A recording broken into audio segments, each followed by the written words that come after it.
To welcome everyone to the morning session of the Board of County Commissioner meeting, Seminole County. The date is Tuesday, April 26th. The time is approximately 9:30 a.m. I'd like to call the meeting to order.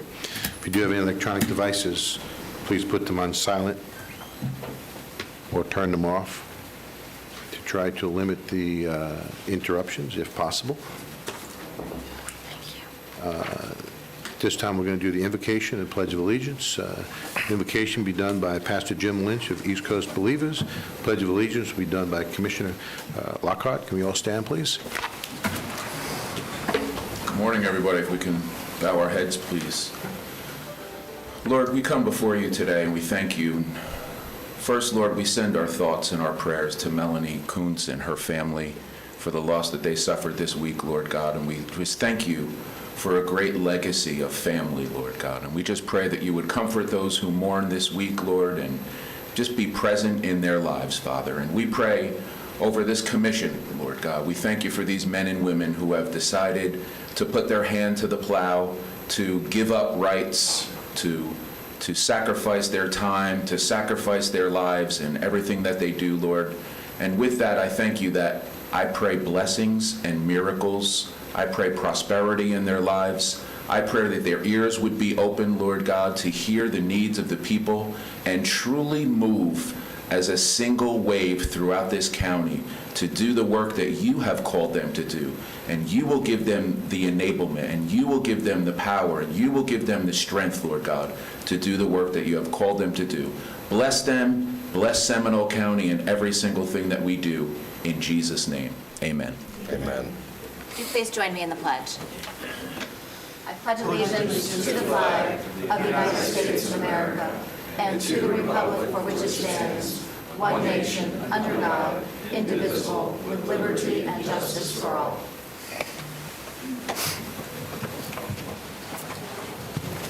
So, please.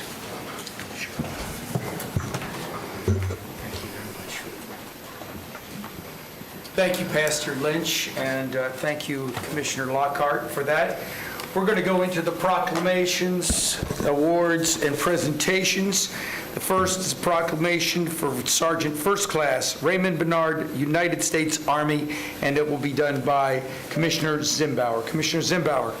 Thank you, Commissioner. It's with great privilege I enter this proclamation, and we need to remember and reflect about all the men and women that have given their time. Many have paid the ultimate sacrifice for our ability to be here today. Proclamation of Seminole County Board of County Commissioners recognizing United States Army Sergeant First Class Ramon Bernard for his outstanding service to the United States and Seminole County. Whereas the brave men and women of our Army, Navy, Marines, Air Force, Coast Guard, and Space Force demonstrate a resolute spirit and unmatched selflessness, reminding us there are few things more American than giving for ourselves to make a difference in the lives of others. And whereas throughout our country's history, generations of service members have answered the call to leave their families, their jobs, and put their futures and even their lives on the line to valiantly defend our nation. Whereas for many service members, the sacrifice has ended in permanent injury or death, yet their spirit remains in the continued preservation of our freedoms and the promise of liberty. Whereas there are more than 30,000 living veterans in Seminole County who have served our nation in times of peace and war. By their service, they kept America strong. And whereas Sergeant First Class Ramon Bernard enlisted in the Army in 1945 and rose through the ranks of Sergeant First Class before retiring in July of 1968 after nearly 22 years of military service. And whereas Sergeant First Class Ramon Bernard served as a radio teletype operator, Morse code, with service in World War II, the Korean War, and the Vietnam eras.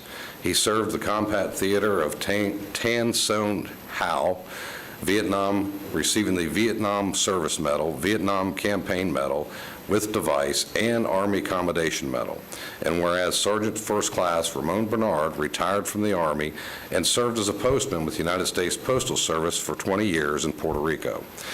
Then he moved to Seminole County in 1983, where he was continued back to give to his community, and whereas Sergeant First Class Ramon Bernard has been active in his places of worship, the St. Augustine Church and All Souls Catholic Church, where he has selflessly administered to the sick, conducted workshops, and delivered food to church and other community members.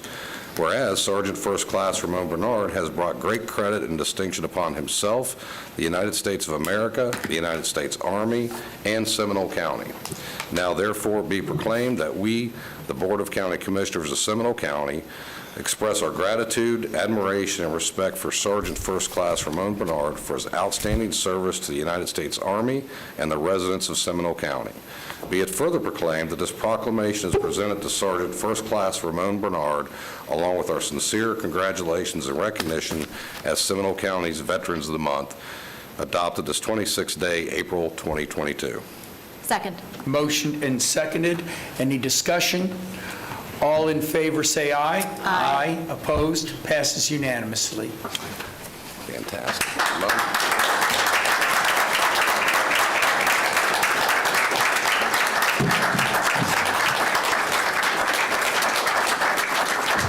Sir, would you come on down? We'd love to take a picture with you, sir.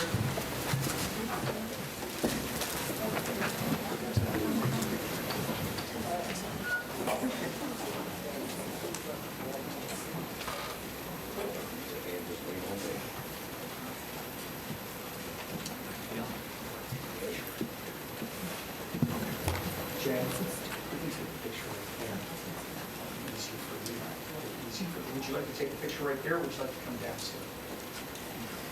Please move it.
For those of you in the audience or on television that don't know, this commission a number of years ago started a Veteran of the Month, honoring those that have given so much to our community and to this country. And Seminole County is a destination point for many retired veterans. We have over 30,000 veterans. So, Sergeant First Class, thank you very much for everything that you've ever done, and we appreciate you being here today. The next proclamation is a proclamation as Public Servants Recognition Week in Seminole County. And as we all know, this was prepared by our Assistant County Manager, Melanie Kuntz, and as the pastor said, we all are very concerned about her and her family, and our prayers are with her as she is going to be with her family today. But we also want to say, and I think I can say this with confidence for all the commissioners up here, how much we truly appreciate the hard work, the effort, what you all do truly makes sure that this county is the best place to live, the best place to raise a family, and the services are second to none. And each and every one of you have a part to play in that, and we certainly appreciate. And I can't express it enough how much all of us are truly blessed to have you work, and all the citizens are truly blessed to have you work here in Seminole County. So with that, I will proclaim or read the proclamation proclaiming May 1st through the 7th, 2022, as Public Service Recognition Week in Seminole County, Florida. Whereas Public Service Recognition Week has been celebrated during the first week of May since 1985 as a time to honor the people who serve our communities as public service employees. And whereas public service is among the most noble, thankless, and demanding professions. And whereas public service employees work in a professional manner interacting with our citizens every day. And whereas public service employees serve as frontline workers and first responders in times of crisis, leaving their homes and families behind in order to help the community recover from natural disasters. And whereas public service employees perform a diverse range of services with efficiency and integrity, doing their jobs regardless of the circumstances. And whereas without public service employees at every level, delivery of essential services would be impossible. And whereas the public service employees should be commended for their dedication and continued service to our citizens and community. Now therefore be it proclaimed by the Board of County Commissioners of Seminole County, Florida, hereby proclaims the week of May 1st through the 7th, 2022 as Public Service Recognition Week, adopted this day. Second. It had been motioned and seconded. Is there any discussion? All in favor say aye. Aye. Opposed? Passes unanimously. Thank you very much. Who is going to be here to receive it? Oh, there you are. Thank you, sir. For the record, Tricia Johnson, Deputy County Manager. We wanted to invite all 1,400 of our employees to join us today. Obviously, that wasn't possible because of fire code, but we did ask each department to invite 2 to 3 employees, particularly those who are public-facing, that get to interact with our citizens on a regular basis. So we have a number of folks here. If you would all come down, representing your division department, and you can be in the photo.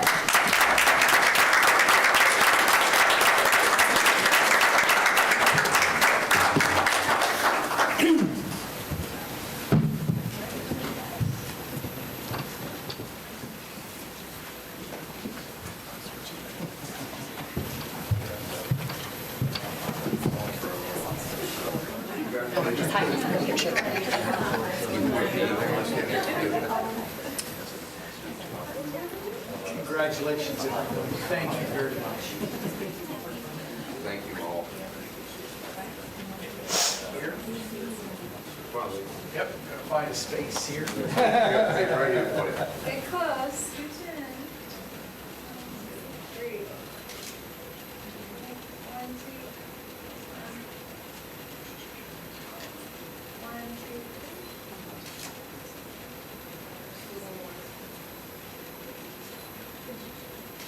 Great. Thank you all.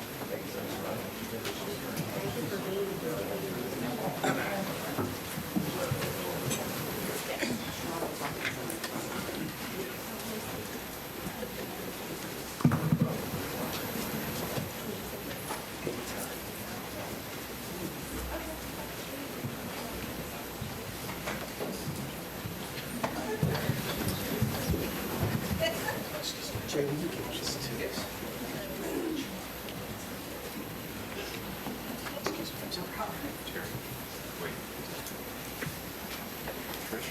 Your intended audience just walked out the back door. All went back to work. Didn't even listen to you. That's the kind of staff we have. They're always going back to work in a good way. Mr. Applegate? Mr. Chairman, thank you, and Commissioners. I always tell folks, whether I'm the county attorney or now the interim county manager, in public service, it is a dedication to duty. And, a lot of times, 1,000 things will go right, something happens, and that's when you hear about public service. I am very proud when you all asked me to be interim. I told you one of the reasons that I'm willing to do it is because of the incredible staff that we have, incredible people working everywhere. I wish during the hurricane seasons, I hope we don't have any, but if we did, it would be great if we could televise, and I know we can't do that, the EOC operations that are 24/7, every day, an incredible amount of public servants taking shifts, sleeping in hallways, sleeping on the floor. And these are people that, leave their families during the time of a hurricane or another disaster. And I know how much you appreciate what they do.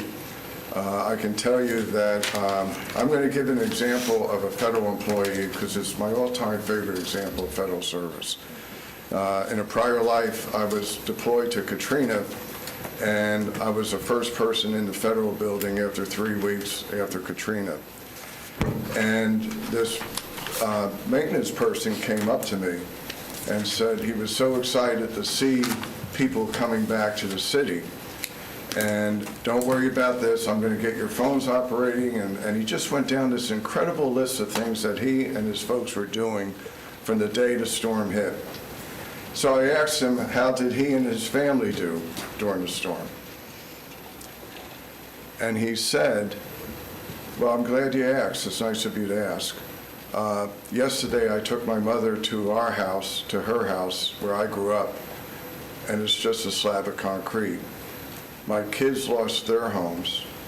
My uncles and aunts lost their homes. And without even skipping a beat, he said, and by the way, I meant to tell you, the water system works here, but I'm going to double check it. And it's just an example of what all these folks, all 1,200, 1,400, whatever the number right now is, what they do every day. And I just can't thank them enough. And thank you for recognizing them. Thank you. Thank you, Brian. And I will tell you that those same sentiments that you expressed about on your past experience and the experience here with the county, this board has those same feelings to all our county employees. I want to thank them all for their hard work and for the dedication, and most of all, their families, because their families go through it as well. So thank you for making us aware of that. The next proclamation will be presented by Commissioner Herr. Commissioner? Yes, thank you, fellow commissioners. I move the following proclamation of the Seminole County Board of County Commissioners proclaiming April 27th, 2022 as Denim Day in Seminole County, Florida. Whereas the month of April is National Sexual Assault Awareness Month, calling attention to the fact that sexual assault and harassment is widespread and harms our community. And whereas every 2 minutes, someone in America is sexually assaulted, and approximately 1 in 6 women and 1 in 33 men are raped during their lifetime, and about 81% of women and 43% of men experience some form of sexual harassment during their lifetime. And whereas the Denim Day movement is a worldwide effort that started as a grassroots protest against a controversial Italian Supreme Court decision in which a sexual assault conviction was overturned because the victim was wearing tight jeans at the time of the attack.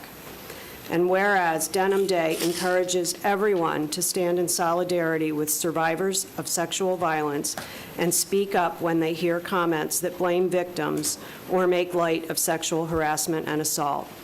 And whereas, together, when we change how we think about and talk about the issue, we can create a culture of respect, equality, and safety for our citizens. And whereas the proper education on the matter and comprehensive prevention projects, sexual violence, and its unfair and traumatizing effects are preventable. And whereas Seminole County strongly supports the Victim Service Center of Central Florida and their efforts to heal victims, educate and train the community, and stop sexual violence before it starts. Now, therefore, the Seminole County Board of Commissioners hereby do proclaim Wednesday, April 27th, 2022, as Denim Day in Seminole County. Second. We have a motion second. Any discussion? All in favor of the motion, signify by saying aye. Aye. Opposed, like sign. Motion passed unanimously. Commissioner, would you present it? Yes, Commissioners, I think we have Danielle Simpson-Baker of the Victim Service Center here to accept.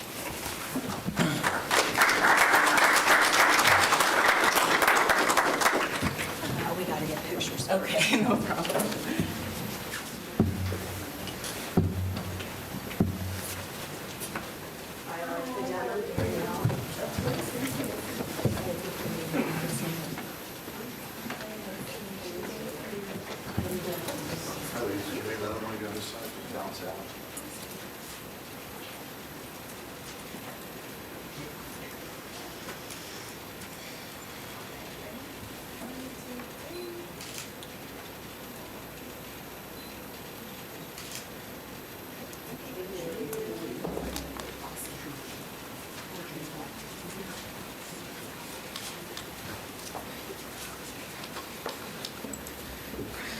Good morning, everyone, and thank you, Chairman Delary. Can you just wait one Oh, second? sorry, no problem. I want to make sure we're all Fair enough. in our proper places, if there is such a thing. The floor is yours. Thank you. Thank you, Chairman Delary and Commissioners, for having me here today. And thank you so much to Commissioner Hare for helping to bring our Denim Day proclamation before the board this year. For nearly 23 years, the Victim Service Center of Central Florida has been providing help and healing to victims of violent crime, sexual assault, and other types of traumatic circumstances.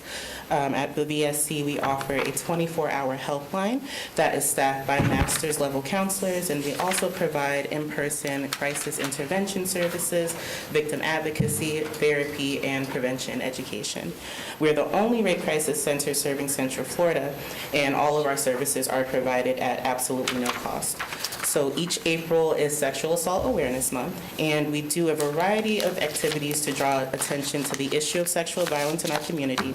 And one of those activities is, of course, Denim Day. And I am so honored to be here with you on the eve of Denim Day to help create awareness and to encourage community-wide participation in Denim Day tomorrow. And of course, participation is absolutely free. It's open to everyone.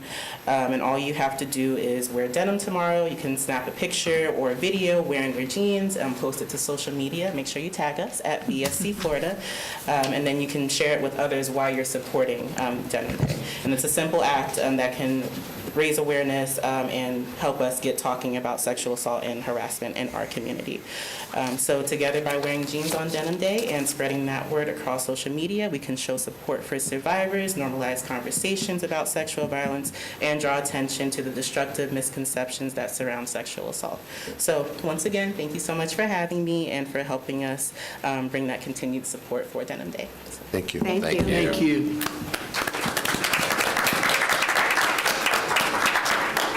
Mr. Applegate, since we've done this proclamation, I'm sure we're encouraging all our staff members to participate.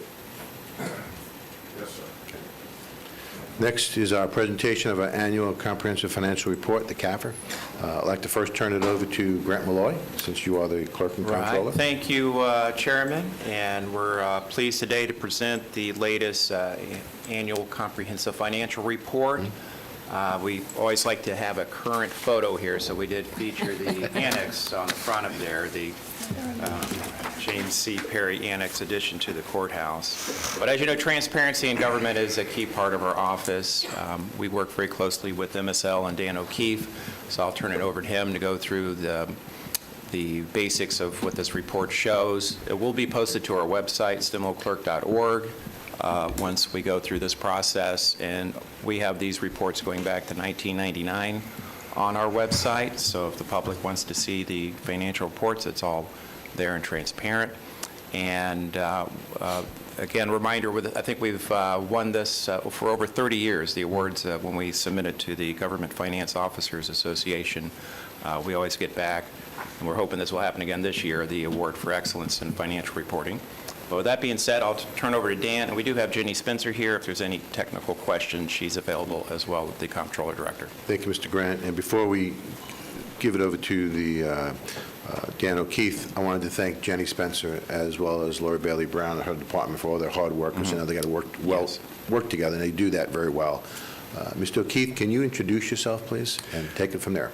Sure. I'm Dan O'Keefe. I'm the Central Florida managing shareholder of MSL CPAs and Advisors, and I'm also your engagement shareholder on Seminole County's audit. Thank you, Grant, for the introduction, and Commissioners, it's always a pleasure to come here and do this presentation. I know it's Jenny and mine's favorite part of the audit, completing it.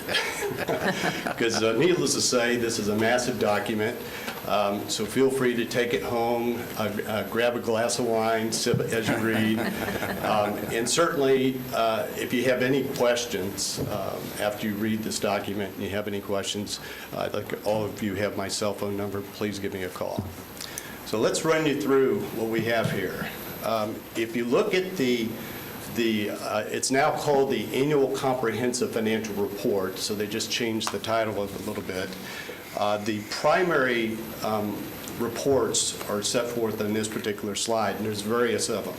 On page 1 is the independent auditor's report, and this is the report on the financial statements themselves. And that's an unmodified report, which is exactly what you want. We also do a report in internal control and financial reporting. These are the internal controls over the major categories within the financial statements and compliance issues that relate to the major categories within the financial statements as well. And that's an unmodified report as well. Then we have an independent accountant's report on investments that's required by Florida statutes and rules of the Auditor General to make certain that you're in compliance with the statutory requirements over your investments, which you are.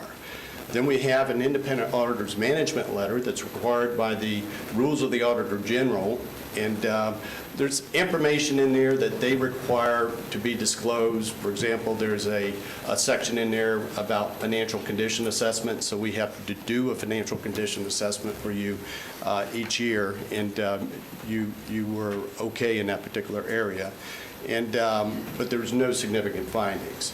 And then under the federal, state single audit reports, these are kind of critical, especially given the fact that you had the recovery monies that came in last year. Those were obviously major programs, and we went through a process of testing those.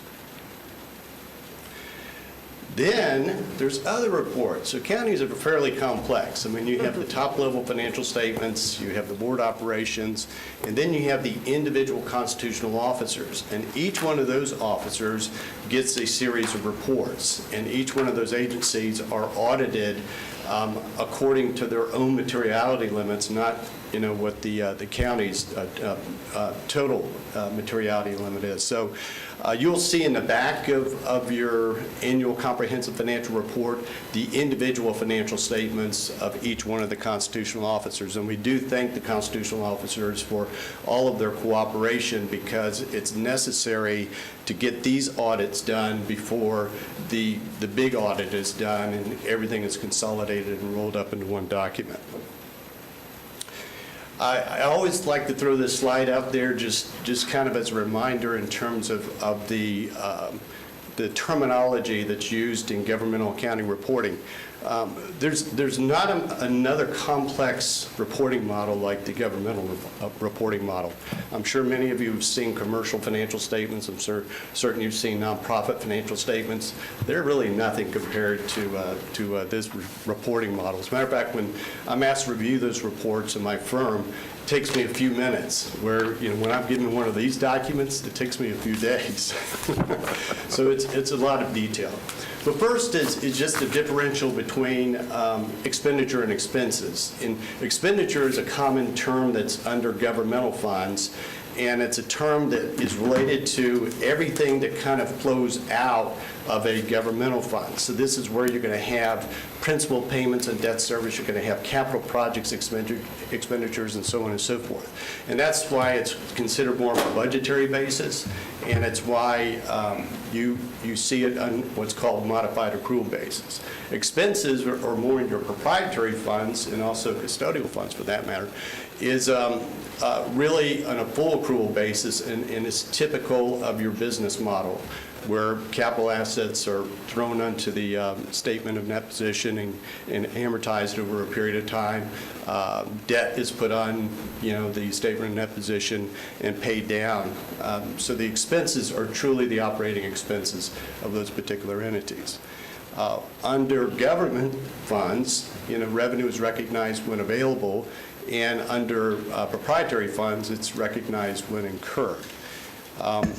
The new thing this year are these things called custodial funds. If you recall, you used to have agency funds, and these agency funds came from the clerk's office, the sheriff, and the tax collector.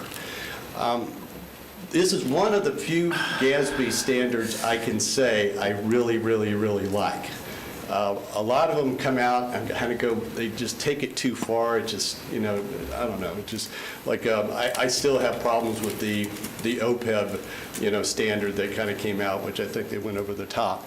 But this one I think is very, very good. And the reason is it gives you more information related to those funds than you've seen in the past. So you can actually see the additions and the sources of those additions, and you can see the outputs, where those monies went to.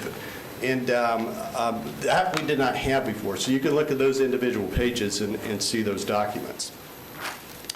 These are the reporting units. When I say reporting units, these are the ones that we actually opine on.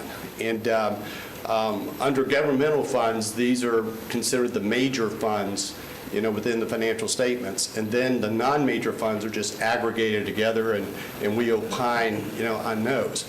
And just to point out, too, the general fund is really the general fund of the Board of County Commissioners, because all the general funds of the constitutional officers are basically zeroed out, because you have excess fees coming back and unspent budgetary dollars that are coming back.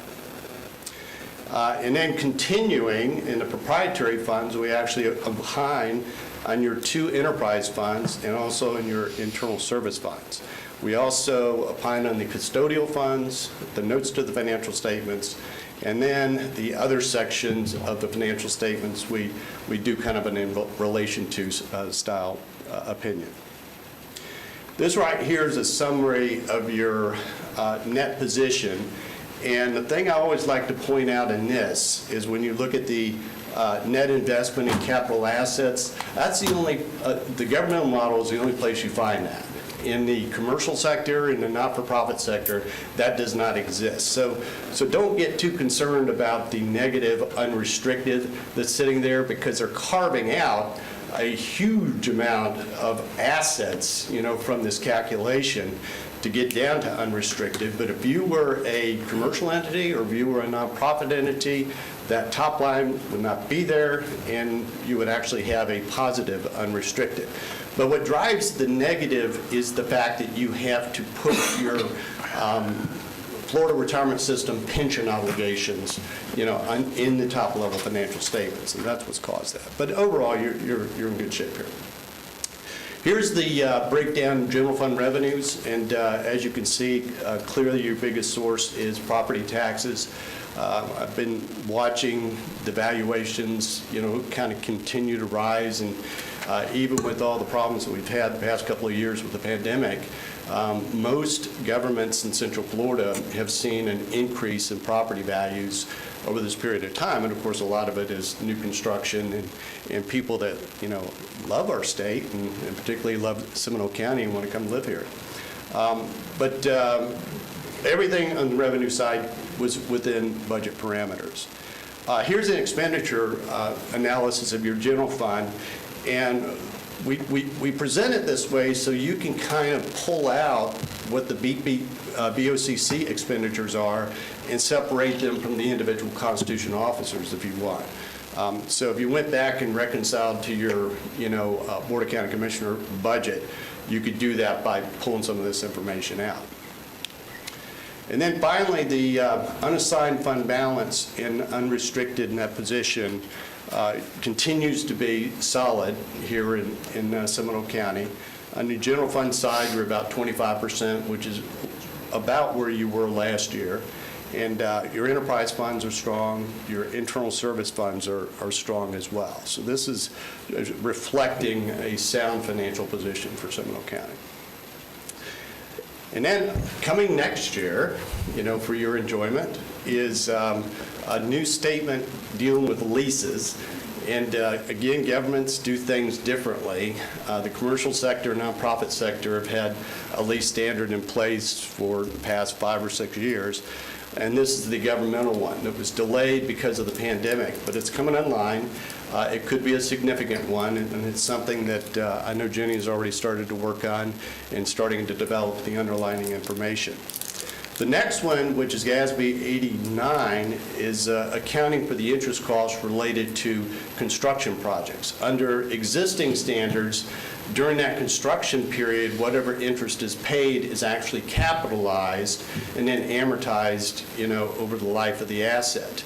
Under this standard, what's going to happen is that's not going to be allowed, and that interest cost is going to have to be expensed, to the enterprise fund operations. And as you can see, last year, that number was over $1 million. So if you were looking at the financial statements this year and you wanted to look at operations in your water and sewer fund in particular, you'd have to add another $1 million in there in terms of expenses to really see what impact that would have. So it's good and bad. I think what was happening was a lot of entities were taking advantage of this and distorting the value of their capital assets. And I think the conclusion was that really it's appropriate to recognize those expenses, especially if you've already built the revenue in place in order to offset them. And Mr. Chairman, that is all I have. I'll be happy to answer any questions. Thank you, Mr. O'Keefe. Before we get to questions, I'd like to ask if there's anyone in the public. Do you have any written requests? We have no written requests. Anyone in the public who'd like to address the board on this presentation? Anyone in the public? Seeing none, we'll close public comments. Any questions from the board? No. Mr. O'Keefe, obviously another year, another great job. Kudos to you and your staff, as well as to Jenny and our staff, Lori Bailey Brown and Grant Malloy. Thank you very much. Thank you, Chairman. We know we're in good hands. Thank you very much. Thank you. Appreciate it. Okay. We're now going to move on to item number 5, which is the County Investment Advisory Report. We'll hear from staff. I believe that's Tim. No, he's calling in. Okay, well, it's still your group.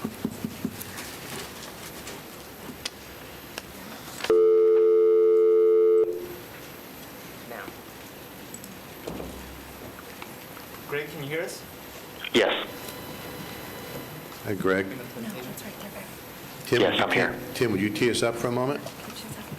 So we have the...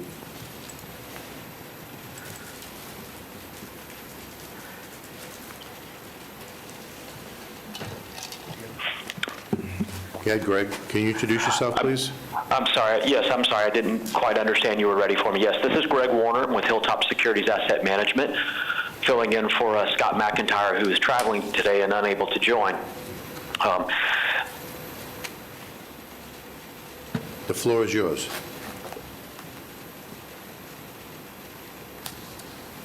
Greg? Do we have a connection? Yeah. Can you hear us, Greg? Did he mute himself?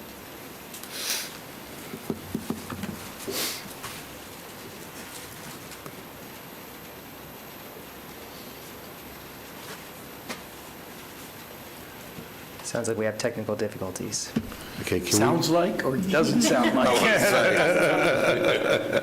Greg, if you don't hear us, or if you do hear us, we're going to put you on hold for a moment, and so that way staff can regroup.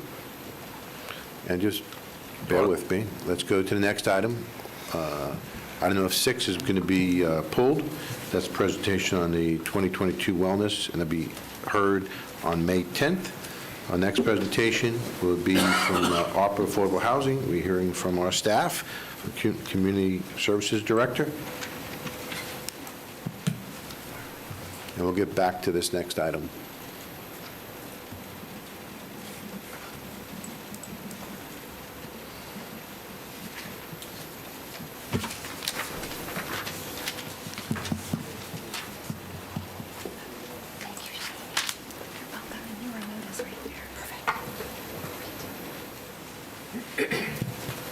Hey, good morning, Commissioners. Allison Thal, I am the Director of Community Services. I am here this morning to share with you how we intend to invest our $2 million of American Recovery Plan Act funds that has been bestowed upon us back into our community to expand affordable housing opportunities to our low and moderate income residents.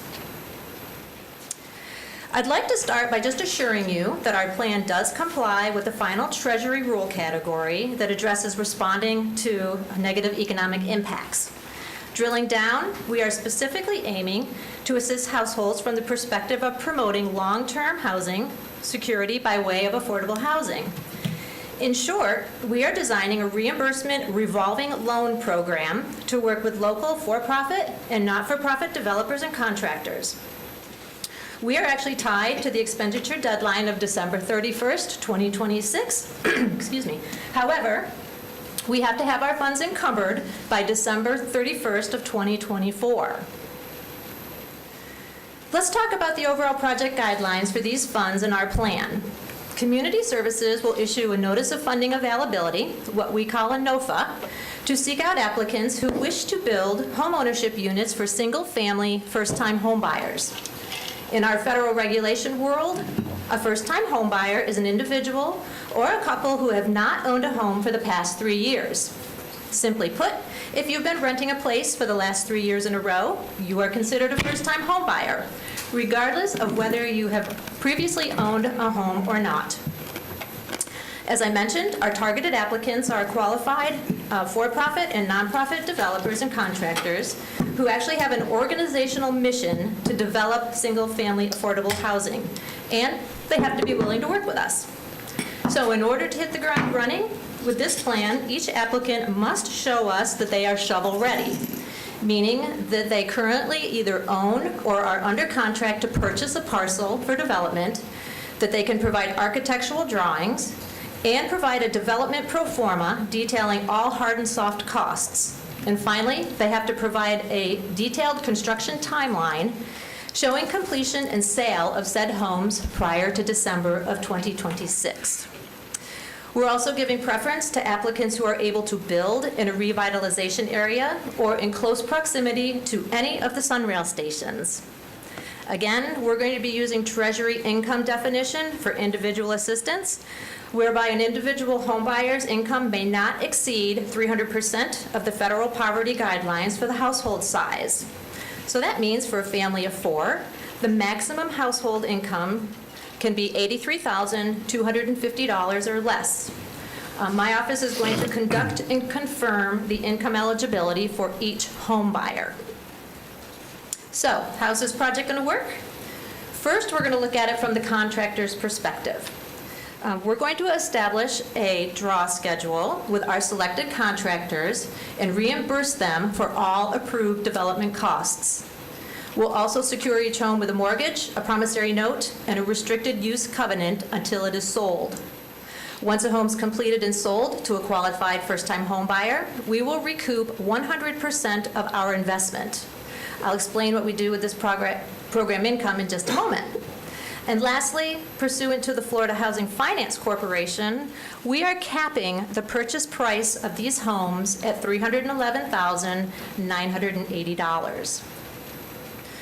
So let's take a quick look, a mathematical example of what I just explained.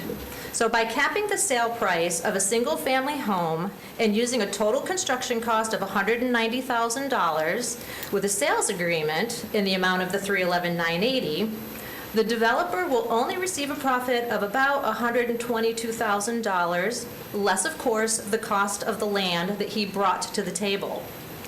This purchase cap allows us the affordability of these homes for our target first-time home buyers. Based on our formula, we anticipate building up to 10 homes with our initial $2 million allocation. Our total net program income return on these 10 homes is about $1.1 million, which we can then recirculate to generate an additional 6 homes. So if you're now asking yourself, how is this affordable to the home buyer? Here's an example. Remember, I just said that we recoup 100% of our investment once the contractor sells his house? Well, with those funds that we get back, we will provide down payment assistance in the amount of 20% of the sales price, because this eliminates the private mortgage insurance burden, and we will also cover all closing costs. So at a glance, our first-time homebuyer who qualifies for a mortgage with a 4.5% interest rate purchases this home for the $311,980, plus the closing cost of roughly almost $12,000 for a total purchase cost of the $323,865. If you subtract the mortgage from the total purchase cost, this leaves a balance of the $74,281. So of that $190,000 that we recaptured, when we went to closing, this $74,281 is going to be paid for by this program income. Our buyer goes to the closing table owing nothing. Our down payment assistance and closing cost award actually allows the home buyer to secure a monthly payment including principal, interest, taxes, and insurance of about $1,750 per month. This is an average of a $500 savings per month over renting a 3-bedroom, 2-bath home right now. The remaining $115,700 will actually be returned to the General Housing Trust Fund to be reinvested for the construction of 6 additional homes. With our first 10 homes, we calculate that we will expend roughly almost $743,000, or about 37% of our ARPA funds, just on down payment and closing cost. We anticipate that we will be able to run at least 2 cycles of funding prior to our December 24 encumbrance deadline. So to wrap up, our project timeline is ready to launch on April 30th with the release of our notice of funding availability. We'll accept applications through June 15th. It will have completed our review and announced contractor selection by June 30th. Contractors should be breaking ground by August 1st following approval of an agreement. Now, before I request approval of our plan, in the spirit of full disclosure, I want you to be aware that as we are recapturing program income with each sale of a home, we realize that the trust fund will be holding ARPA program income at the Treasury expenditure deadline date of December 2026. It is possible that we could have as much as $500,000 remaining, depending on the actual number of homes that can be built. At this time, we have no knowledge of what Treasury intends to do following the December 2026 spending deadline with the unspent funds from all jurisdictions. We anticipate and hope that the Treasury will allow us to roll our unspent funds into one of our other federal programs, but unfortunately, at this time, we have no guarantee of that. Oops, I went too far. I just closed you out of my request line, sorry. There it is, thank you. So now I would actually like to request approval of our ARPA spending plan to partner with local contractors and developers to construct hopefully anywhere between 16 and 20 new affordable single-family homes between now and December of 2026. Okay, before we go to the board, Allison, first of all, thank you. Can you introduce the people that you brought with you? Yes. So I have with me today from my office, Stacy Smithwick, who is my community development manager. Okay. And I have Bonnie Deese, who is our community development special projects coordinator. Thank you. And thank you, ladies. I saw you reading that. They were up here. Just teasing with you. Before we go to board questions, Shane, do you have any written requests? Is there anyone in the public that'd like to address the board? Anyone in the public before I close public input? Seeing none, we're going to board discussion and direction. Board members, Commissioner Herr? I just want to commend you for creating something that will spur along this well-needed initiative. And the word creativity can't be used in government funding ever. But I'm going to use the word creativity in how you created a program that will allow a second cycle and actually results in the money ending up being used by the end consumer and not getting stuck in the middle. So it really is a remarkable program. Thank you. Further questions or discussion? Commissioner Zimbauer? As your appointee to the AHAC, I will say that this group is miles ahead of what we've been accustomed to dealing with in the past, and I just want to thank you all very much. I noticed that Mr. Culp is here this morning. He sits on that board as the chairman of the AHAC. His input has been very, very refreshing as well and helpful to our staff. I can't begin to tell you how this makes a private sector guy feel when we are actually have a business model that is actually generating more funds. to be redistributed. So thank you all very much. With that, I'll move for approval if you're asking for approval. Second. We have a motion and a second. Before we call the question, Mr. Applegate, do you have any additional comments? Yes, thank you, Mr. Chairman. I just want to say, when I go over to Allison's office and complex, it's just amazing to watch how dedicated these folks are, not just with their creativity, but with the incredible amount of work that they do that they normally have, and then to have ARPA and CARES thrusted upon them. It's just been a remarkable job, and Allison, your team, kudos. Thank you. Good stuff. Thank you. Any other comments? Seeing no other comments, call the question. All in favor of the motion, signify by saying aye. Aye. Opposed, like sign. Motion passed unanimously. Allison, team, congratulations. Well Thank you. done. Thank you. Very much. We appreciate it very much. Thank you all. Okay, we're going to go back to item number 5, which is the County Investment Advisory Report. Tim? I think we have Greg on the line. Okay. And as a reminder, Greg's going to do the presentation, and we are looking for a motion on the recommendations that he makes. Greg, are you there? I am here. Good morning. This is Greg Warner with Hilltop Securities. I'm filling in for my partner, Scott McIntyre, who's traveling this morning. And we'll start on the first slide with events driving the market. Inflation really is the big story right now, and I'm sure everyone is aware of that just from watching the news.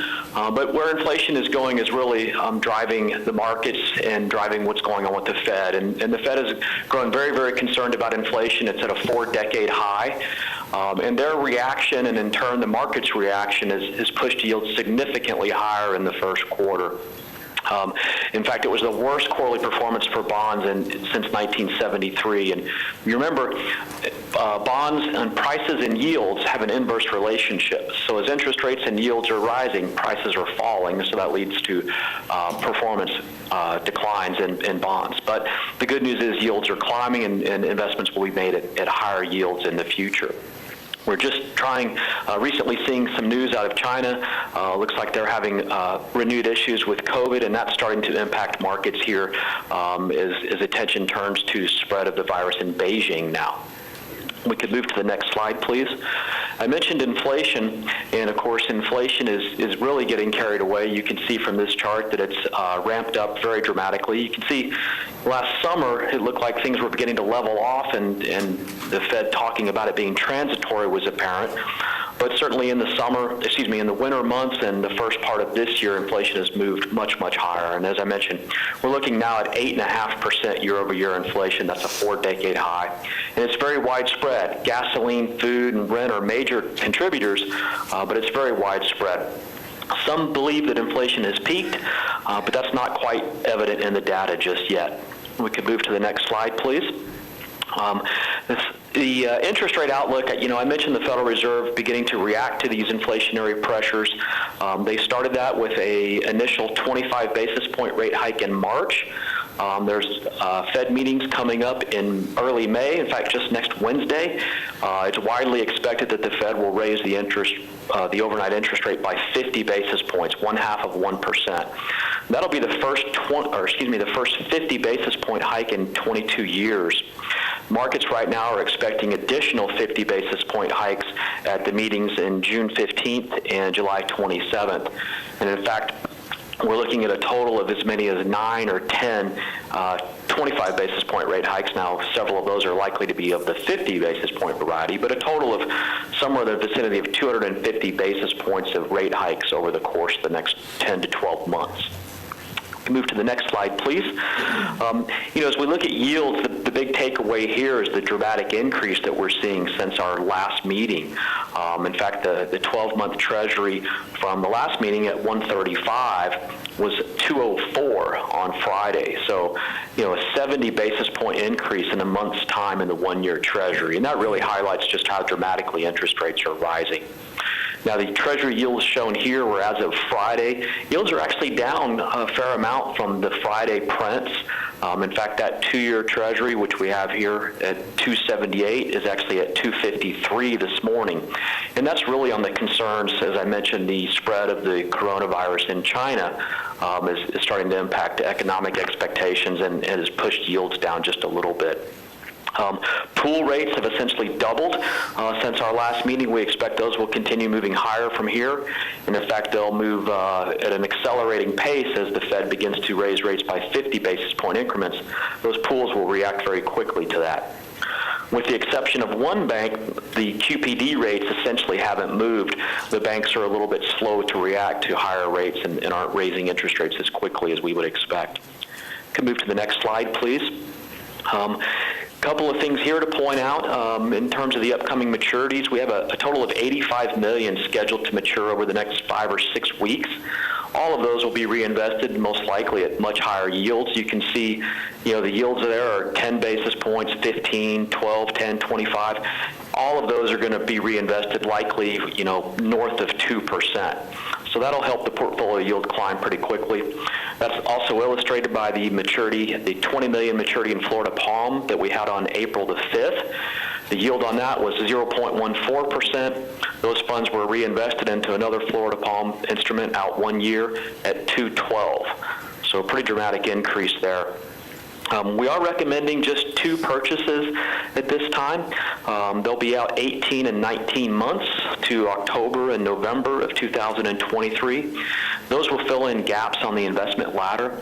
I would note that the yields on this slide were taken as of last Friday, the 255 and 261 that you see here.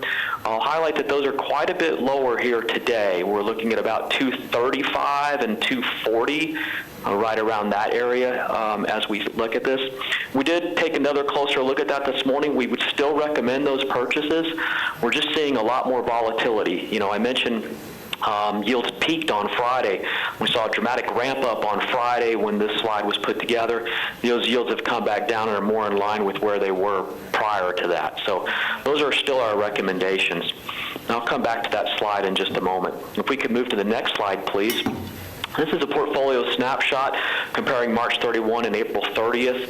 The thing I really want to highlight here is the 90-day liquidity. So, the average maturity of the portfolio is only about 7 months, so we remain very short. And in fact, about 40% of the portfolio is inside of 90 days. Now, that's important because with interest rates rising as quickly as they are, that means that we'll be able to take advantage of those rising rates. So obviously your investments in the QPD and the local government investment pools essentially are overnight investments. Those will reset very, very quickly.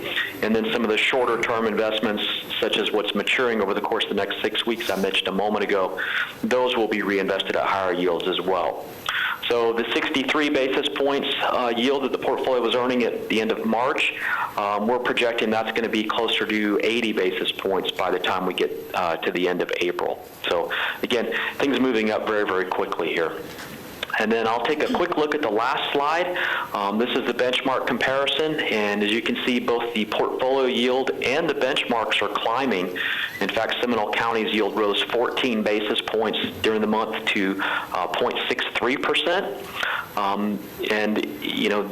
The benchmarks and the portfolio will likely converge as the year progresses. We do expect that the benchmarks are going to rise pretty dramatically here in the next couple of months and likely will move up a little more quickly than the portfolio yield will. But both will be rising here as we progress through the year and as the portfolio and those benchmarks start to reflect a more aggressive path of rate hikes for the Federal Reserve. And if we could, I'd like to back up a couple of slides, back to slide number 5, so that we can go back to the recommendations. And of course, as I mentioned, we're recommending 2 $20 million purchases. We're staying fairly conservative, with interest rates moving up as quickly as they are. We don't want to get too far out in front of this. We're also seeing, as I mentioned, a lot of volatility, and so we're taking a cautious approach with our investments here. We'll continue to do so. But we do have these 2 recommendations, $10 million to October of 2023 and $10 million to November of 2003.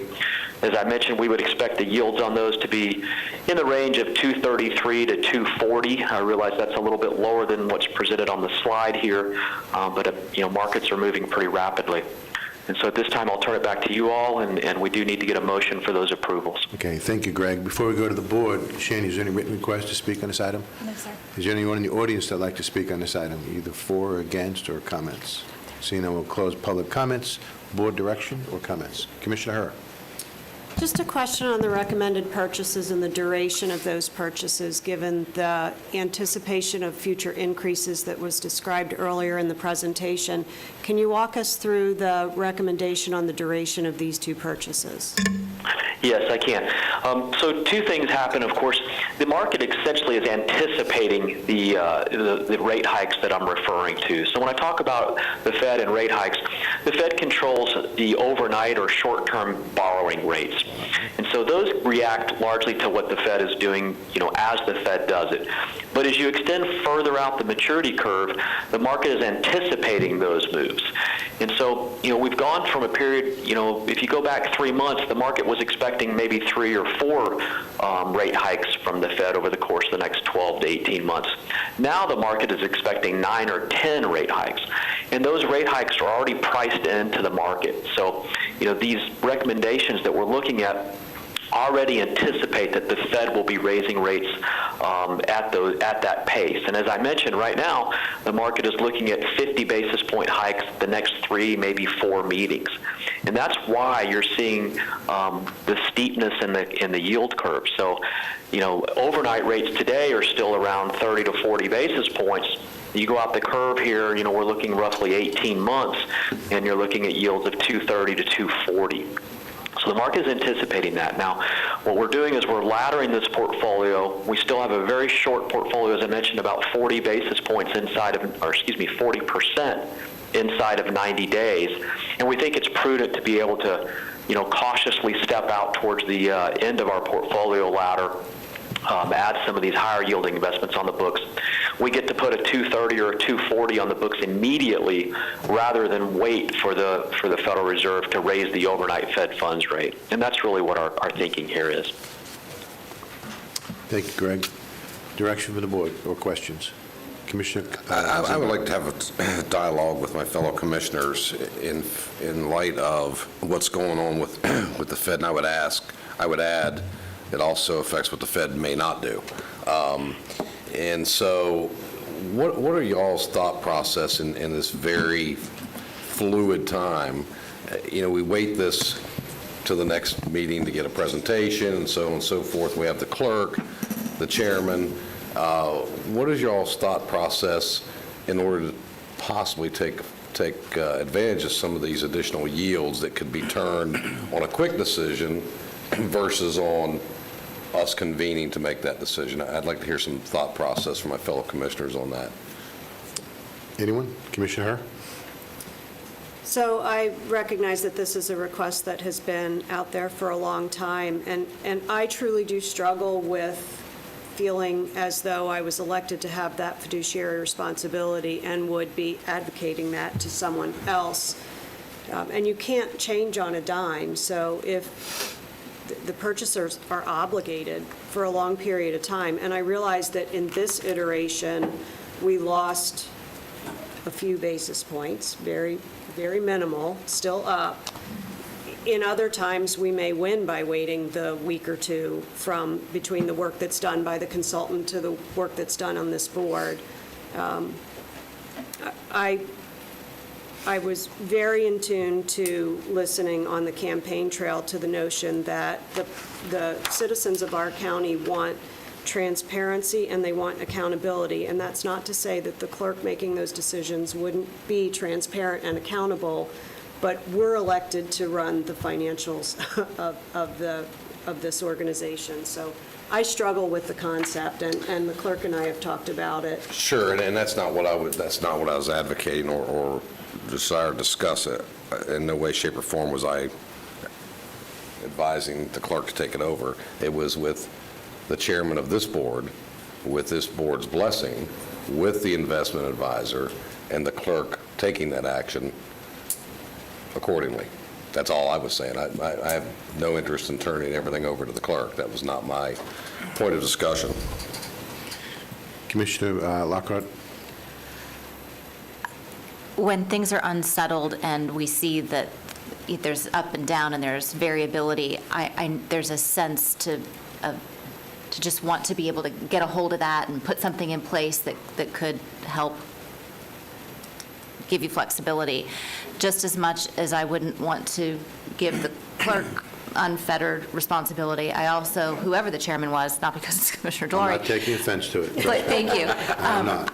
You know, we are a board of 5 for a reason, and the chairman's responsibility is to run the meetings and represent the board at official events. So to give additional responsibility that's not called for in our charter or in any of our documents, I think would be problematic on a couple of different levels, kind of a slippery slope there, perhaps. But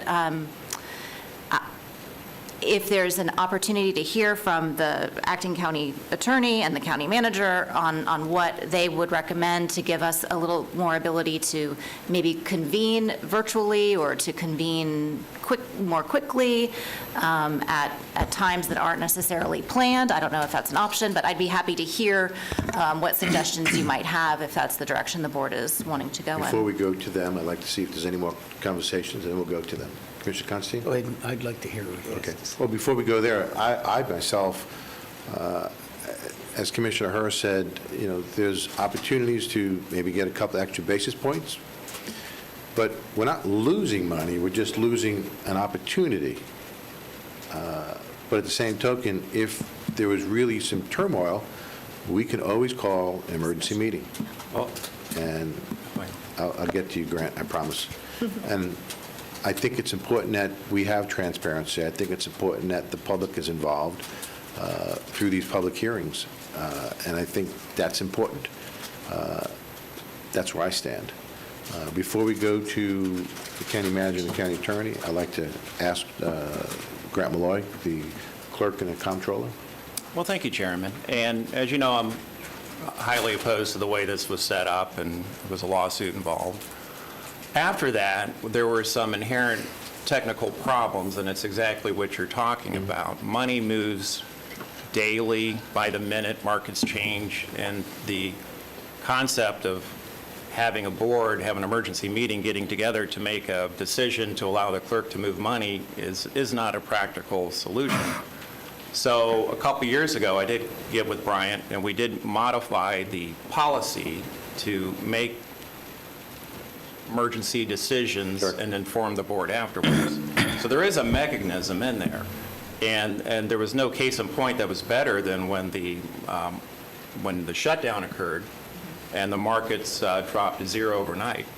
You know, we quickly moved as much money as we could at the clerk's office, and then we reported back to you. And we did that in consultation with the investment advisor. I think that addresses the problem that you're talking about. I would agree. I'd like to ask the county manager, then the county attorney. Yeah, and I could not agree more with the clerk's statement. This has been an extremely transparent process, and I know how well the clerk is working with our investment advisor and implementing your recommendations. You know, I'm still waiting for the Wells Fargo Stagecoach deal to come through, so you don't want my advice. But you know, to try and have emergency meetings, and, you know, I'm not a financial expert, but I'm a history buff.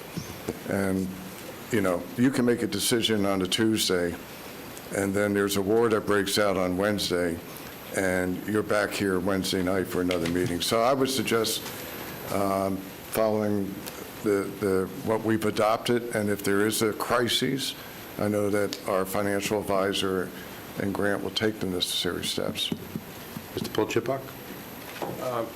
As you said, Mr. Chairman, yes, there is the ability to call emergency meetings of the board, but I would state that although you have that power, again, use it sparingly and not routinely.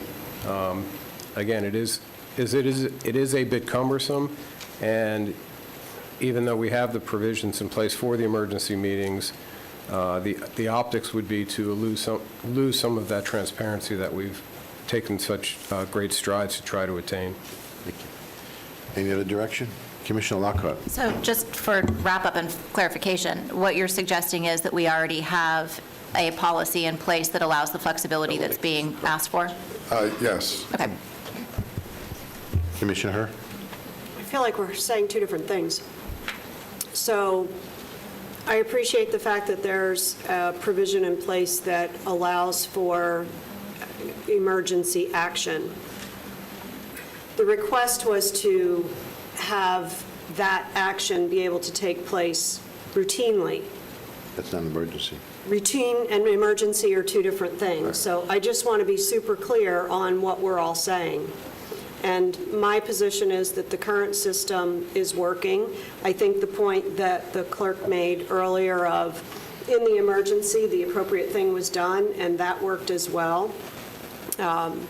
So I just want to go back around and make sure that we're all saying the same thing and that we didn't just change our process to say, oh, everything is an emergency, because this is not an emergency. Right. 2.55 to 2.73 is not an emergency. Could not agree more. Okay. Any other discussion? Is there direction from the board? Move a motion to implement the purchase recommendations of our financial advisor based on the report submitted today and recommend the clerk implement said board recommendations. Second. The motion is second. I went to the public, right? I did go to the Yes. public, yeah. Just want to make sure. Any other discussion? Seeing none, we'll call the question. All in favor of the motion, signify by saying aye. Aye. Opposed, like sign, motion passes. That concludes the proclamations, awards, and presentation. We're going to take a 5-minute recess, but before we take a 5-minute recess, you may have seen me leave the dais a couple of times. I have an elderly parent, in a couple of days will be 92, just to give you parameters. He was in ICU, had an emergency operation. My sister's there, and there's a couple of things going on. I can't be there physically because of COVID and all other things. So just want to let you know there's times that I have to leave the dais just to handle personal issues. Not to get personal, but that's the reason why I'm leaving the dais. We're going to take a 5-minute recess. Good.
Can I have everyone? We can all take our seats, we can reconvene. Thank you. We're going to go into the next agenda item, which is the consent. Public participation pursuant to Florida law, the public has the right to be heard on all propositions except for when the Board of County Commissioners is acting administratively or emergency matters or conducting a meeting exempt from Section 286.011 Florida statute.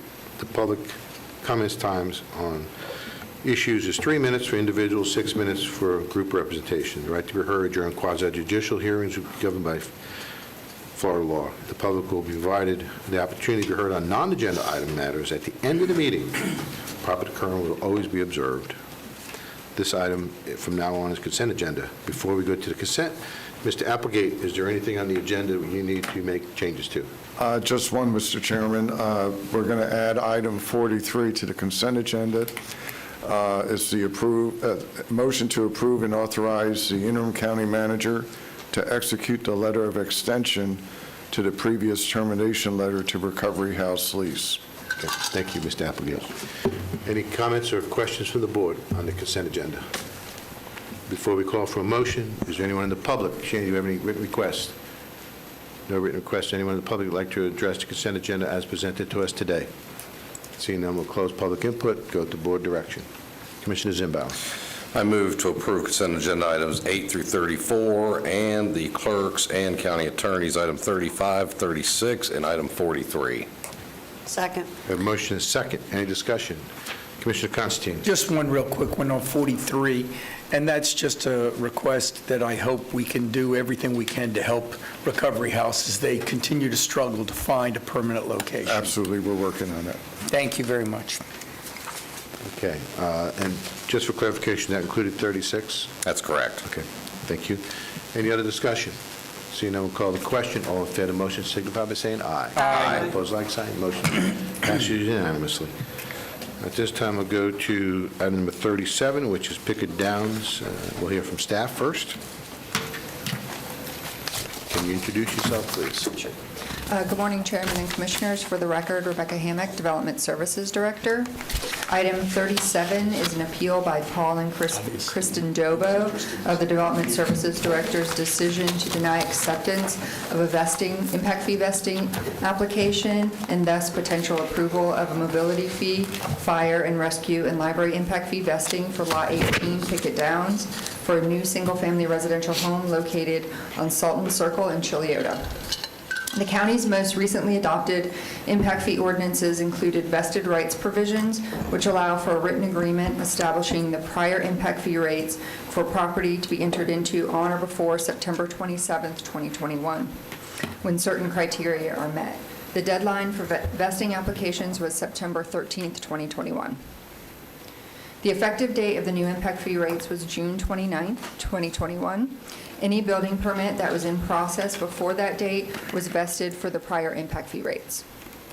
On March 3, 2022, the appellants applied for a mobility fee, fire and rescue impact fee, and library impact fee vesting agreement for Pickett Downs Lot 18 after the application deadline of September 13, 2021, established in the county's administrative code. The Development Services Director advised the appellants on March 14, 2022, that Seminole County was unable to accept and process the application due to untimely filing. The appellants filed an appeal on March 25, 2022, pursuant to Section 20.12 Appeals, Seminole County Land Development Code. The basis for the appeal of Mr. and Mrs. Dobo is that their contractor informed them that he was verbally told by a county staff member that in order to be vested, a building permit or vesting application would need to be submitted by the end of the calendar year 2021. Also, Ms. Dobo has stated that the increase in impact fees represents a financial hardship for his family.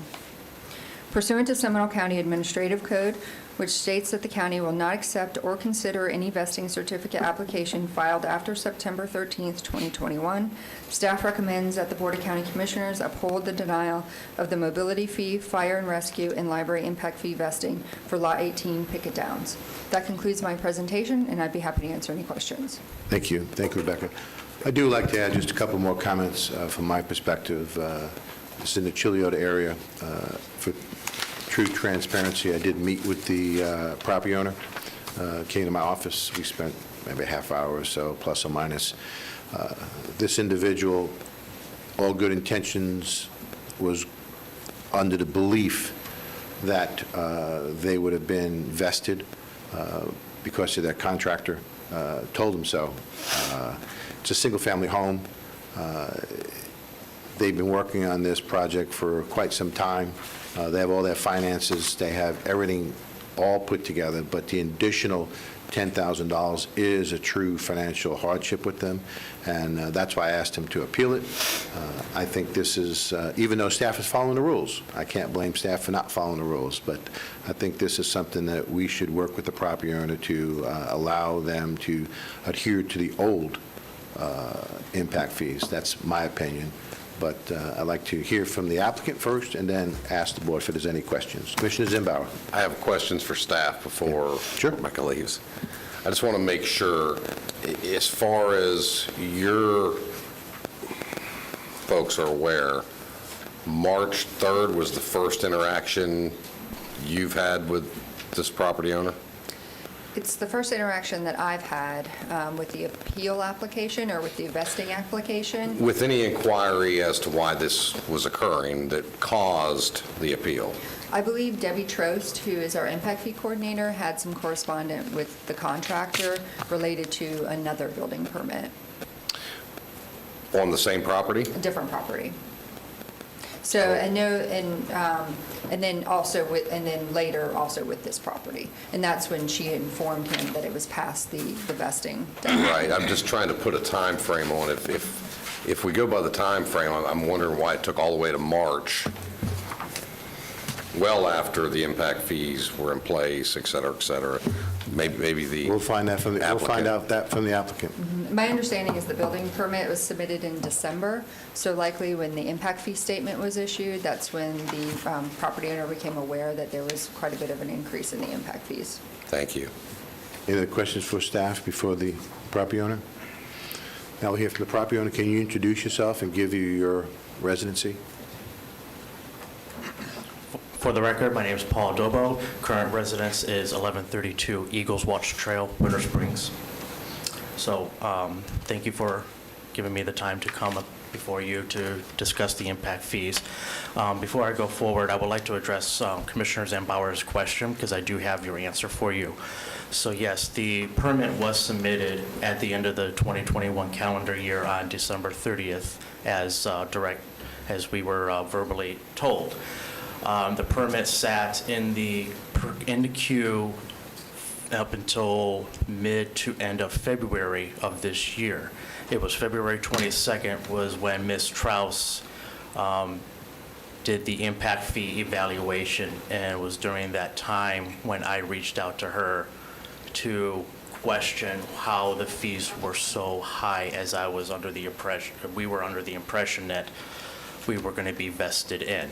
So if you look at the time frame, that's when we started looking at our research from February 22nd to March 3rd was when we had that time frame to put the application together and start the appeal process. And that was the time when I personally reached out to my county commissioner, Bob Delary, to see what me as a private citizen what can do in order to build the house for our families for our next step. Thank you. I may have some questions, but I'll let the presentation go ahead. So without further ado, I do understand the process that we have to go through. I understand that we did not submit the application per the required deadline. As stated earlier, it was not our intention to not apply for this.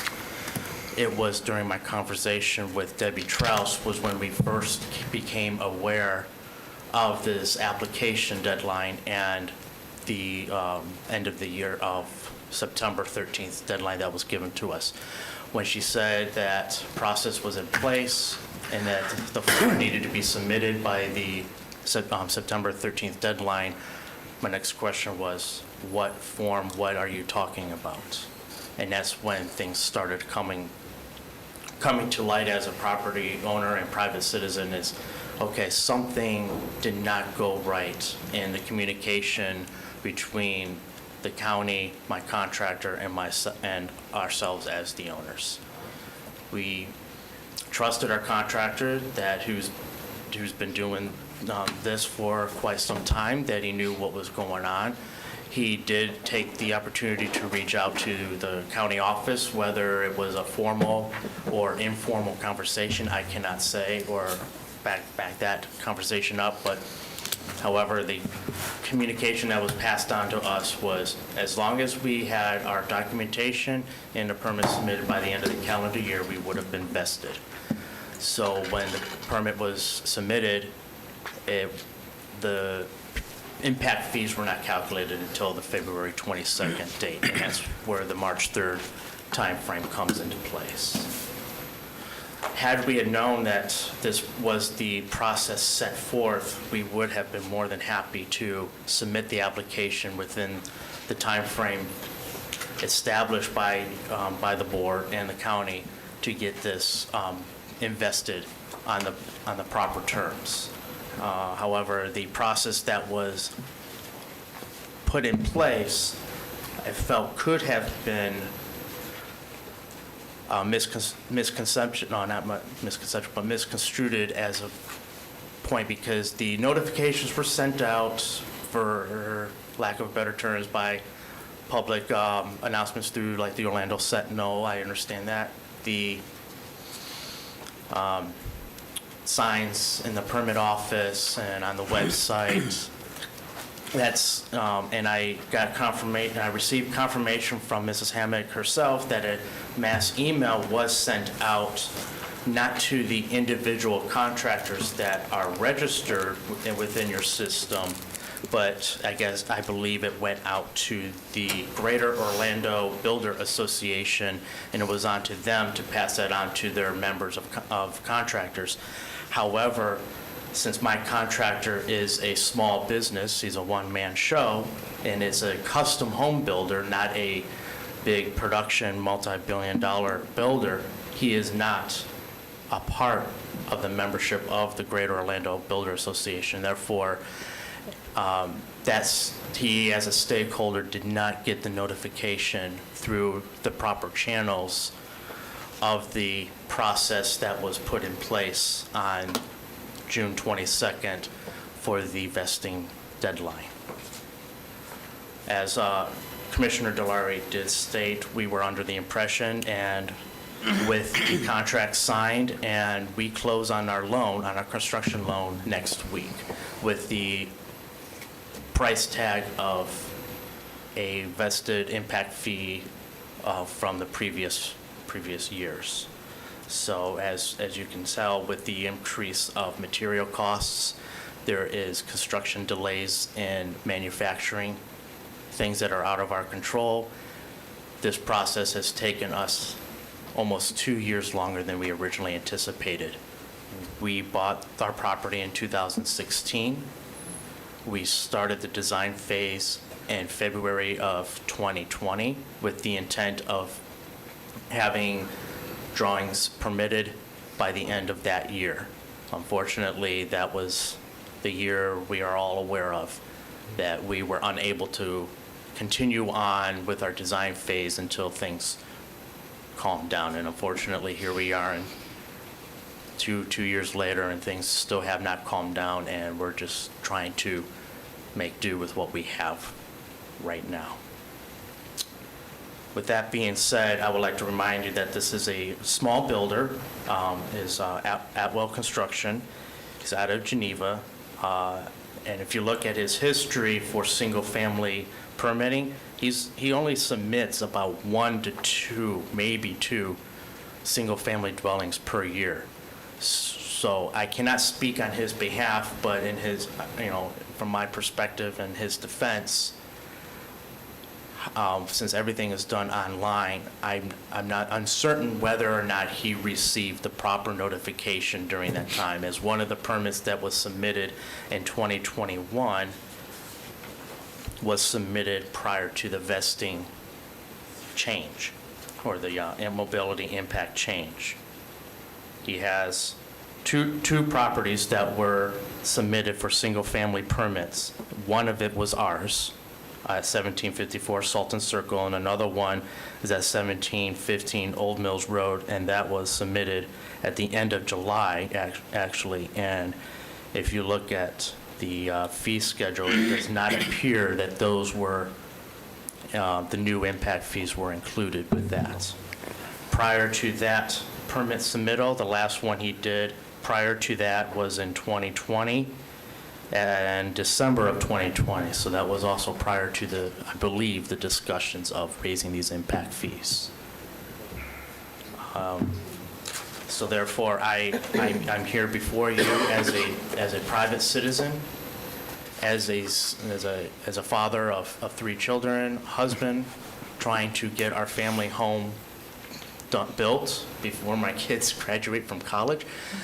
I'm here to appeal on the behalf of my family, and not just for my contractor, but for all the little people that are out there that don't necessarily are in the know when it comes to these changes right away. Thank you, Jeff. Thank you. Any questions? Any questions from the commission?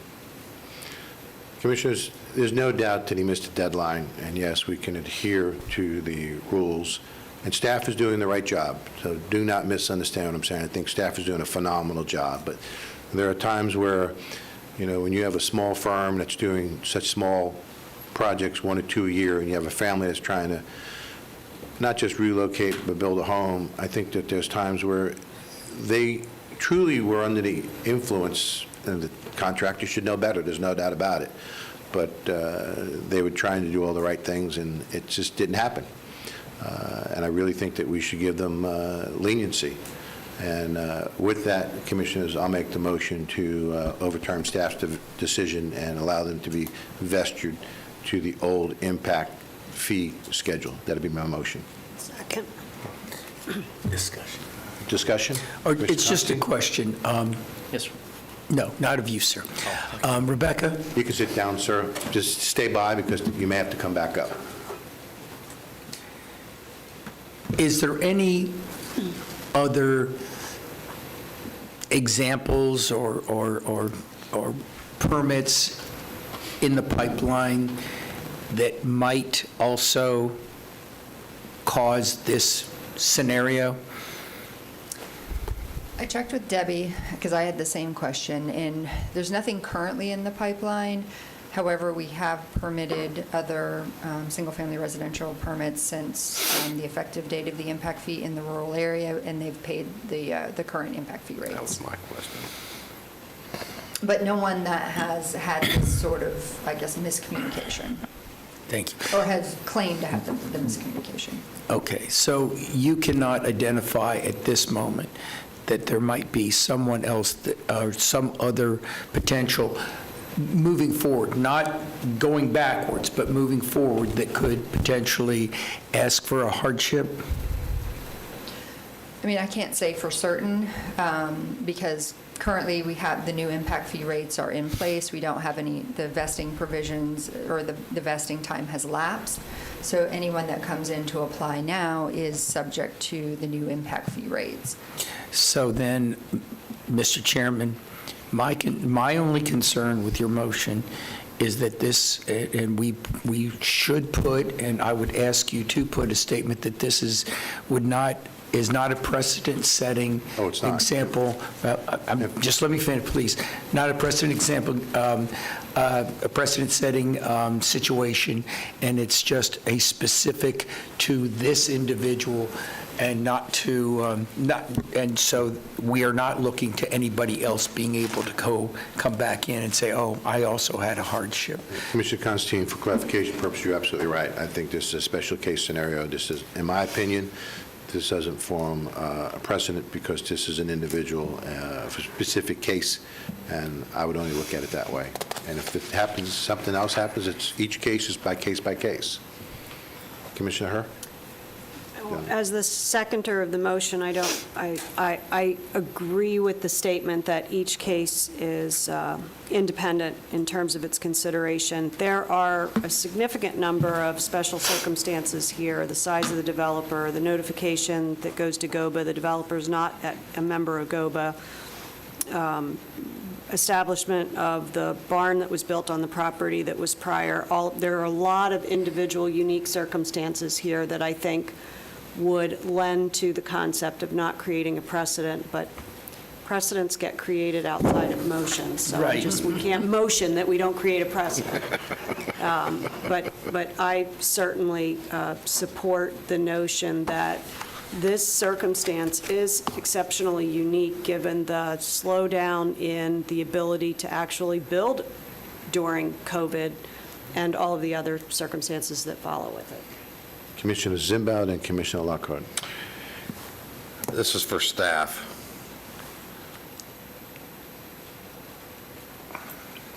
It seems like an awful long time for the permitting process. If it was submitted, we have any background Yes. why it took all the way to February 22nd? Was there something going on there? I mean, it usually doesn't take that long is the reason I'm asking. So when the contractor originally submitted in December, there were no documents that were uploaded. And so after that, so after 12 days, the task gets voided. Right. So a new workflow had to start on January 13th. Okay, so there was some communication apparently going on with the contractor trying to get whatever was needed.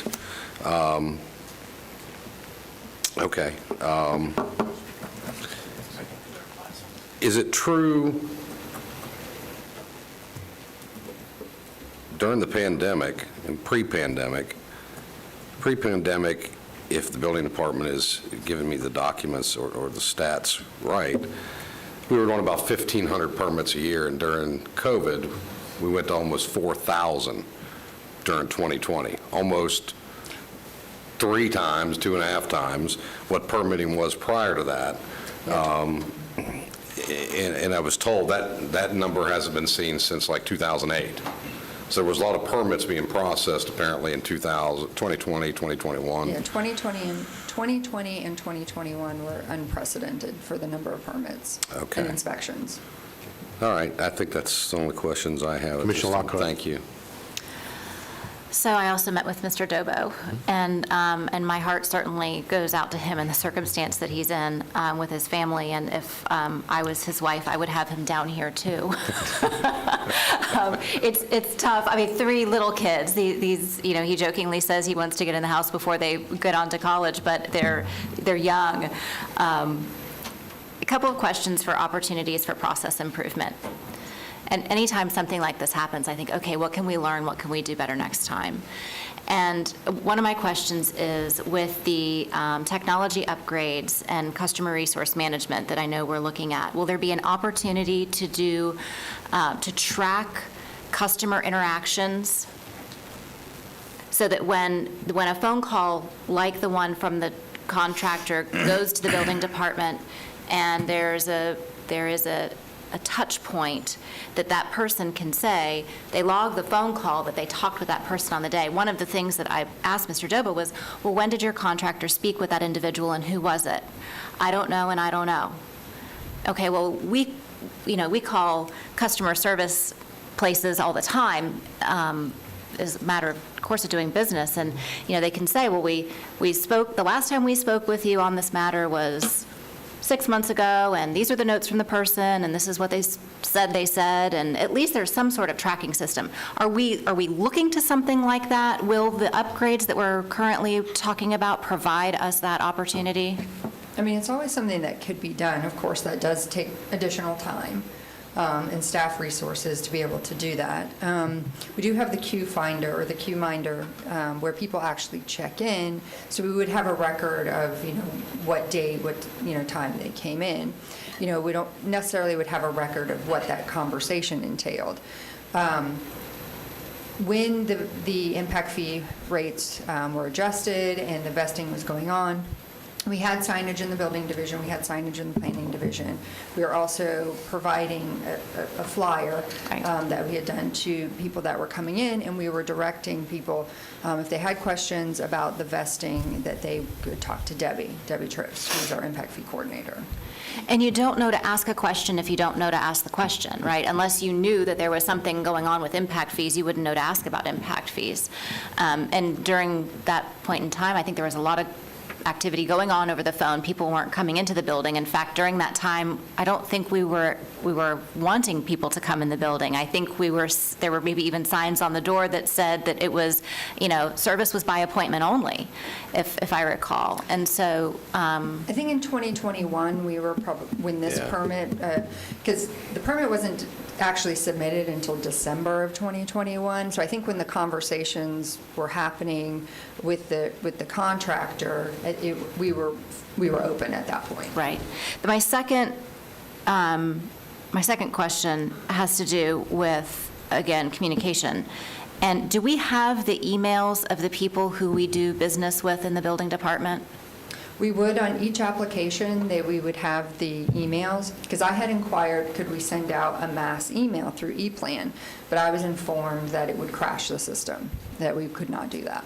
Okay, so that's an opportunity for us, because I think this is an incredible case where you have a small developer who isn't a part of a larger organization, and if we have his email, and we could have emailed everybody except for some type of technology infrastructure issue, we need to try and maybe look at that, because there's no reason why we shouldn't be able to communicate with everyone that does business with us. Agreed, and as long as he was in our system, then if we had that capability, then he would have been emailed. But if he had never applied here, or if he wasn't in our system, then he wouldn't have received that notification. It sounds like if he does 1 to 2,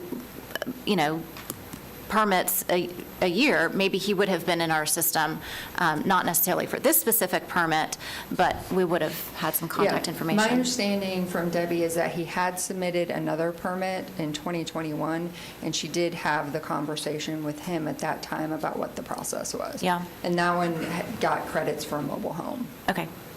All right, thank you. Before I call the question, do we have any more discussion? Before I call the question, do we have any written requests, Shani? No, sir. Anyone in the public would like to address this item? Seeing none, we'll call public input, call the question. All in favor of the motion signify by saying aye. Aye. Opposed, like sign. Motion passes unanimously. Thank you, sir. Okay, we're going to go on to the next agenda item. That'll be on number 38. That'll be on County Attorney, Mr. Paul Chipak. Yes, sir, thank you. For the record, Paul Chipak, Acting County Attorney. This has to do with the opioid litigation and settlement with CVS, Allergan, and Teva, and at this point, I'll turn it over to Senior Assistant County Attorney Desmond Morrell, who's been working diligently on this matter. Yes, good morning, Chairman and Commissioners. Again, Desmond Morrell, Senior Assistant County Attorney. Commissioners, we're here before you all today requesting that you all authorize and approve the execution of 3 new participation agreements. These agreements are with defendants in the opioid litigation. These companies include CVS, Teva, and Allergan. The total compensation from these 3 would be $1.6 million. And of course, that will be allocated in accordance with the state's MOU that you all have previously been informed of. I want to make note that this $1.6 million is going to go towards our funds, which already include $600,000 from Endo, as well as significant funds from both Janssen, McKesson, Cardinal, and Amerisource Bergen. We do anticipate additional settlements coming forward. However, we are very pleased with the numbers that we've received thus far. I'm open if there's any questions, but I think this is pretty straightforward. I would highly recommend that we go ahead and sign on to this so that we can get the paperwork back to the Attorney General's office to process for us. And again, if there are any questions, I'm happy to answer them. Okay, before we ask questions, I'd like to ask if there's any written request to speak to the board. Seeing no written request, anyone in the public would like to speak to the board? Seeing none, we'll go to the board. Commissioner Constantine. Thank you. Desmond, congratulations. I know that you've been working hard on this. So this $0.6 million and $1.6 million, okay, we're up to $2.2 million now. And from my understanding, it's over 18 years, though. Is that correct? Correct. And so the way the allocation model works, the state will receive all of the funds, and then those will be distributed to the counties, the cities, and some of the private stakeholders. The model indicates that over 18 years, we will be receiving the majority of these funds. There are a few settlement agreements that would result in the majority of the funds coming to us directly in one, I guess, trough is a good way to put it. For example, the Indo settlement, we should receive the majority of that $600,000 in one lump sum. But the others should be going out over those 18-year intervals. To follow up, so are they paying the state a one lump sum, or are they paying the state over 18 years also? So that's dependent upon the settlement negotiations. Each one is a little bit different, but the way the state has proposed it to the local governments to ensure that we receive the money in a timely manner is that they will be dispersing it over 18 years. Okay, thank you. Any other discussions? Commissioner Herr. I move to approve and authorize the chairman to execute the proposed settlement agreements with CVS, Allergan, and TIBA. Second. We have a motion second. Any discussion on the motion? Seeing none, we'll call the question. All in favor of the motion, signify by saying aye. Aye. Opposed, like sign. Motion passed unanimously. Thank you, Desmond. Thank you, Commissioners. Mr. Chipok, anything else you have? And not at this time. Okay. Mr. Applegate, do you have anything to discuss? Just briefly, I've been working with your assistants on trying to lock in dates for the interviews. I was hoping that we could do May, the week of May 23rd, to expedite the process, to keep it moving. It looks like June, the first week of June is out now. So I'm hoping that the week of, the days of June 8, 9, and 10 are acceptable. It's starting to look that way. But obviously, we go past that, there's, an issue about candidates wanting to apply if it's too far out. So I really would encourage to ask that your assistants look, if there's any way possible, to either do the week of May 23rd or June 1st, that week. But keep the dates of June 8, 9, and 10 open now and see if we can go earlier. So I'll continue working with your assistants on that. Thank you. Commissioner Herr. I just am not sure I understand what you just said. So June 8, 9, and 10, let me restate it I'm then. committing to you on June 8, 9, and 10. But what was the request for the week of the 23rd? If you can do it on the week of May 23rd, that would Specific help. days? Huh? Do we have specific days? I'm keeping, if there are 3 days in that week that your assistants can agree that, yep, whether it's Tuesday, Wednesday, Thursday, Monday, Tuesday, Wednesday, look. They got a BCC on the 24th. We have the meeting on the 24th. 24th, so it would be 25, 26. Well, it could be Monday, Tuesday, Wednesday. We can also look at this, Mr. Applegate. This is a very important issue, obviously. I'll work with you, and maybe we can move, or do we have to have the BCC meeting? Maybe that's another option.